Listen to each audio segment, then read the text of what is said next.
What's going on, everyone? So I made a video about Kyle Kuzma. In that Kyle Kuzma video, one of the guys that I talked about that I'd prefer to have if we were to look for somebody in the mold of a Kyle Kuzma is Jerami Grant. And the reason I like Jerami Grant over, say, a Kyle Kuzma is because probably costs the same, but I believe Jerami Grant is kind of like a more adult version of Kyle Kuzma, for one, and two, I think Jerami Grant kind of does everything that Kyle Kuzma does, just better. Right? I just personally like Jerami Grant more than, say, a Kyle Kuzma. And I just think Jerami Grant kind of fits, not only now, but long term, for a piece that we could use if we're trying to make some key acquisitions and trades for a potential championship, right?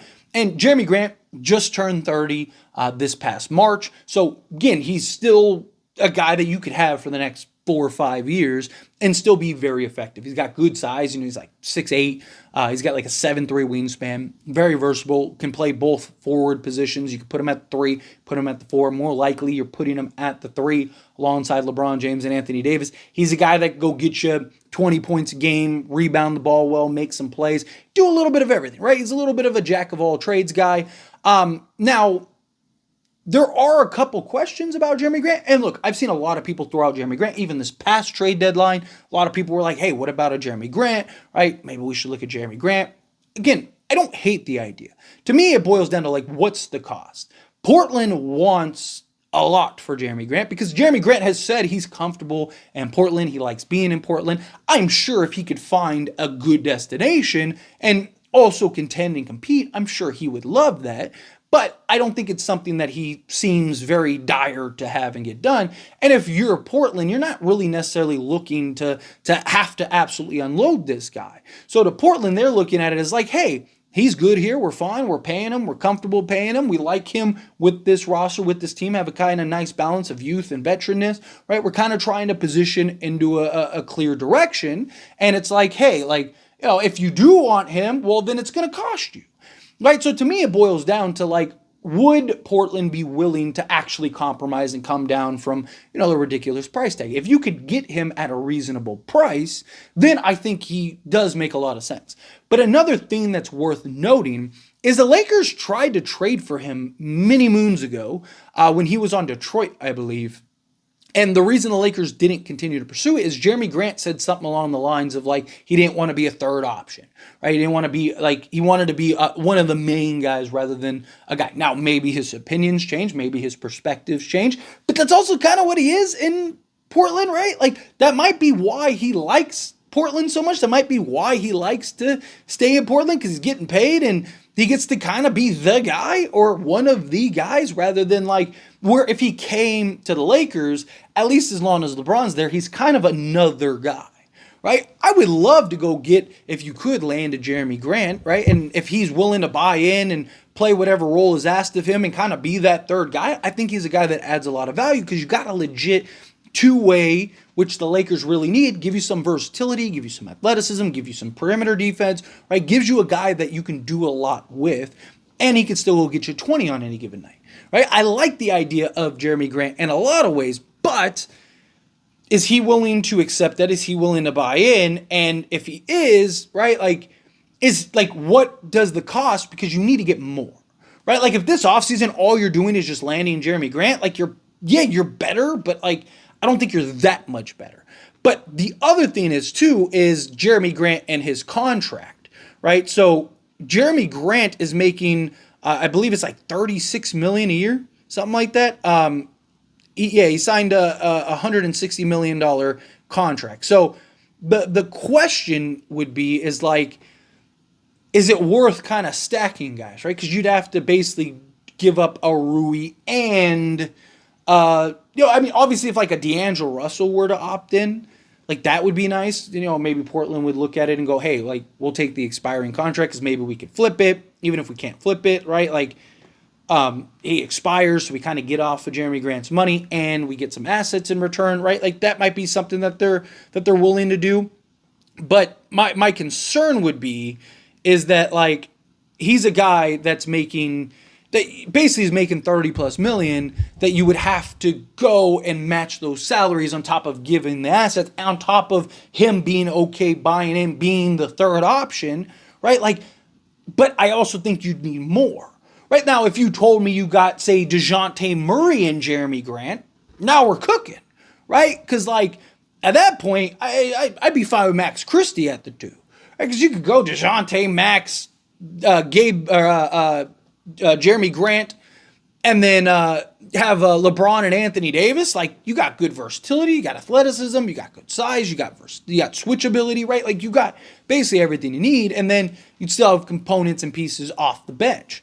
So Jerami Grant he still has a 4-year deal. His final year is a player option, but this season he'd be making 29, almost 30 million, 29.7 million. Then it jumps to 32, then 34, then 36 in his final year. So again, you not only have to match assets, but then you'd have to match salaries. Now, if D'Lo were to say opt in, right? Well, now you can maybe work something out in that regard, and maybe Portland would be open to that because it's like, okay, we move off of Jerami Grant's long-term money. Top of that, we get an expiring deal that maybe we could use to flip and get some other pieces elsewhere, right? Like, if D'Lo were to opt in, then maybe it would make a little more sense to maybe go pursue something like that, because otherwise you're looking to trade a Rui Hachimura and probably like an Austin Reeves to go get Jerami Grant, and then you're kind of in the spot to where it's like, how do you get anything else, right? Because I do believe you need more than just Jerami Grant. Right? I think Jerami Grant would be great and would be a solid addition, right? But I think you got to get something else. Again, a DeJounte Murray, whatever, right? Because then at that point, who cares? You could have Max Christie as your 2 if you wanted to. Because, I mean, you'd have DeJounte Murray, say Max Christie, Jerami Grant, LeBron James, and Anthony Davis. You got so much size, length, versatility, right? Switchability. At that point, you're in good shape, in my opinion. You got your guy in Jerami Grant that can basically defend the best player. You'd still have, like, probably Jared Vanderbilt off the bench, right? Like, you'd still have some nice flexibility. But again, like, if you have to essentially trade all of your key pieces to go do that, right? In general, D'Lo is going to be a big key regardless. It's kind of why the Lakers, there's a lot of talk about the Lakers kind of want to giving him an inflated contract so that way they can work out some type of deal, some type of trade. I just, like, is Jerami Grant the missing piece is kind of what it boils down to. And how much sense does he make long term, right? Now, again, I said this before, like, I don't think that every decision that you make has to be with the long-term idea in mind. I don't think every decision that you make has to be something where it's like, you know, everything has to be post LeBron, but I do think you need to kind of keep things in mind of like, how much do they help now, but how much do they help long-term, especially if you're going to have to give up as much as you would have to give up for Jerami Grant, right? If you were able to get him, let's say you were able to swap Rui and like 3 seconds or something, right? If you were able to do something like that, then fine, yes, no brainer, go get the guy. Right? Like, because he just makes more sense for the now. He also does make sense long term. But if he's like 2 firsts and you got to give up Reeves and Rui to go get him, I just would rather go get, again, a DeJounte Murray, because I just think he's more dynamic and kind of helps Anthony Davis more than a Jerami Grant would, right? You need that playmaker. You need that established guy, and you're kind of hoping that he can kind of get back to that all-defensive guy that he was with the San Antonio Spurs. Like, I just think boils down to cost. Is he comfortable playing that like 3rd, maybe even 4th fiddle type role in pursuit for a championship, which, you know, again, one of the reasons that he likes being in Portland so much is because he kind of is the guy. He gets to take as many shots as he wants, he gets to do whatever he wants, he gets to play the role that he wants, right? Like, there's no pressure of like, I have to win, I have to lose, right? He's on a rebuilding team. He's got it made. He's got his bag, right? He gets to be one of the guys, if not the guy.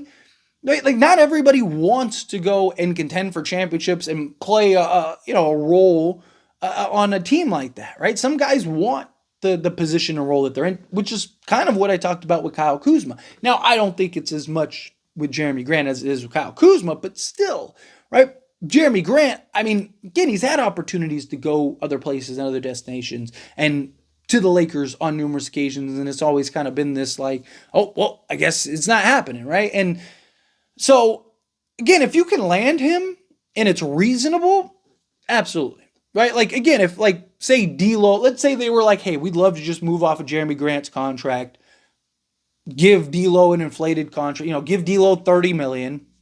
We'll swap D'Lo and Jerami Grant, right? Throw us a first and 2 seconds or something like that, and let's get this deal done. To me, it's a no-brainer. To me, let's do it. Let's get it done, right? Unless you could get some other pieces. Like, can you get a Simons in the deal, right? Because they kind of have this log jam there. Now, if you could do something like that, now I think maybe you're cooking a little more.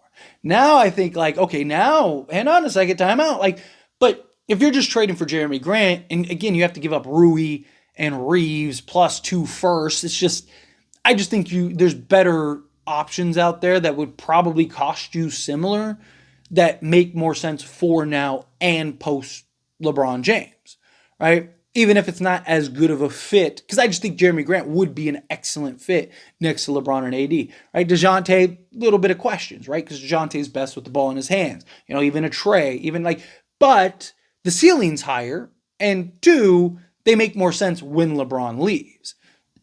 And is Jerami Grant and Anthony Davis your 2 building blocks going forward, with Jerami Grant, by that point, by the time LeBron leaves, Jerami Grant's probably 33.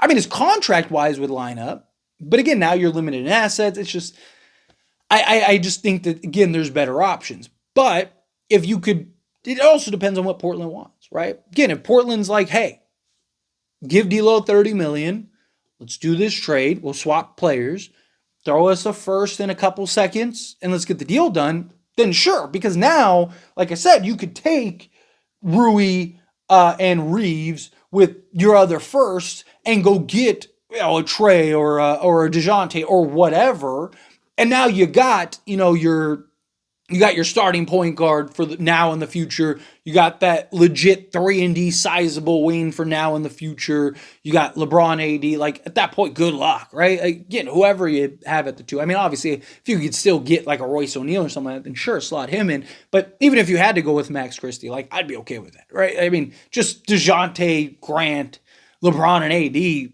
it should be enough for you to be excellent. And Max Christie isn't that bad to where, even if he's just like the same guy he was this year, like some of our best lineups were with him in the starting unit. So again, it just depends on what it plays out to. But I'd love it. As always, this is a discussion. Pass question on you. Let me know your thoughts and opinions down in the comments below. What do you think? How do you feel? What are your thoughts? Do you like the idea of bringing in Jerami Grant? Do you think it just, again, it depends on the cost?